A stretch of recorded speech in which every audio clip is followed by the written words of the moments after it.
आसम बोला, सबा एक बात बोलूं? सबा ने आंखों से पूछा, जी। आसम कहने लगा, आपकी मौजूदगी में ये दिन, ये लम्हे मेरी ज़िंदगी का खूबसूरत असासा है। मुझे ऐसा लग रहा है जैसे आसमान से चाँद उतर कर मेरे सामने आ चुका हो। मेरा जी चाह रहा है इस चाँद को घर ले जाऊं और छू लूं, लेकिन शायद अभी ये मेरा हक नहीं।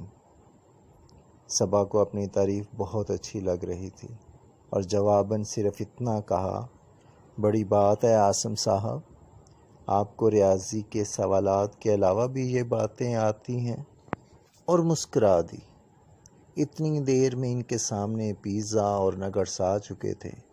दोनों अपनी अपनी प्लेट में से खा रहे थे और बातें किए जा रहे थे कि आसम बोला, सबा मैं आपसे एक बात संजीदगी से कहना चाहता हूँ। सबा नगट्स खाते हुए बोली, बोलो आसम, क्या कहना चाहते हो? आसम, क्या मैं अगले 30-35 साल आपके साथ फ्राई चिक्स आ सकता हूँ?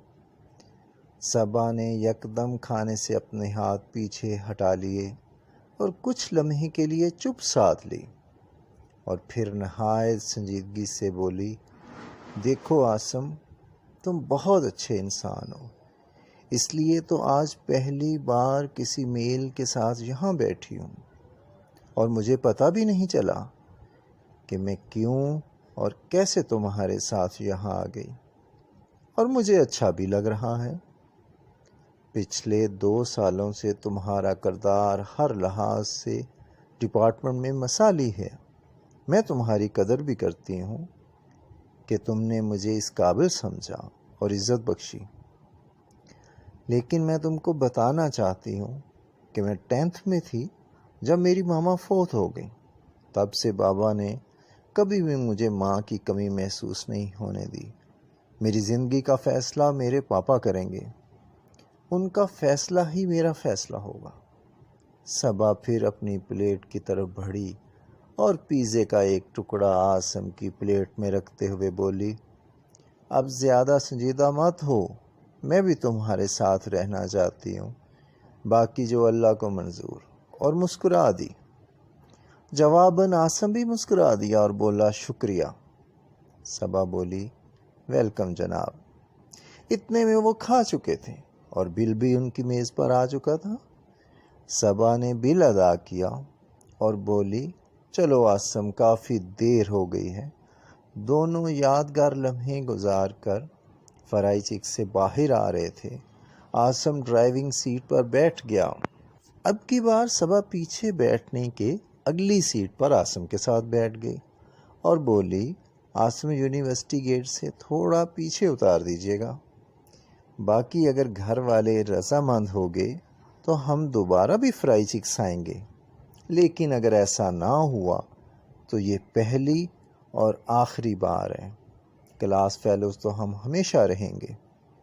आसम मुस्कुरा दिया और कहने लगा, आप बिल्कुल ठीक कह रही हैं, अल्लाह हम दोनों के लिए बेहतर करे और सबको वो समझ बूझ अता करे जिससे लोगों के घर आबाद हों और हमसे कभी कोई गलती ऐसी ना हो जिसकी तलाफ़ी नामुमकिन हो जाए। 4 साल बाद दोनों की शादी हो चुकी थी, लेकिन एक दूसरे से नहीं, बिल्कुल अलग-अलग घरों में। सबा और आसम ने अपने बड़ों से शादी के लिए कहा था। दोनों घरानों ने आपस में मुलाकातें भी की, लेकिन फिर यही फ़ैसला किया कि ये शादी मुनासिब नहीं, क्योंकि दोनों ख़ानदान रहन सहन और मजाज के हवाले से मुख्तलिफ थे। सबा और आसम को भी ये एहसास हुआ कि उनके मजाज भी मुख्तलिफ है और उनके दरमियान हम आहंगी नहीं हो सकती। उन्होंने बड़ों का फ़ैसला मान लिया, अगरचे वालिदैन ने आसम और सबा को मुकम्मल आज़ादी दे दी थी कि अगर वो चाहें तो शादी हो सकती है। आज आसम और सबा अपने अपने घरों में अच्छी और खुश व खुर्रम ज़िंदगी गुजार रहे हैं। वो ज़िद पर हरगिज़ कायम नहीं रहे थे, तो अल्लाह ने हमेशा उनके लिए बेहतर फ़ैसले किए।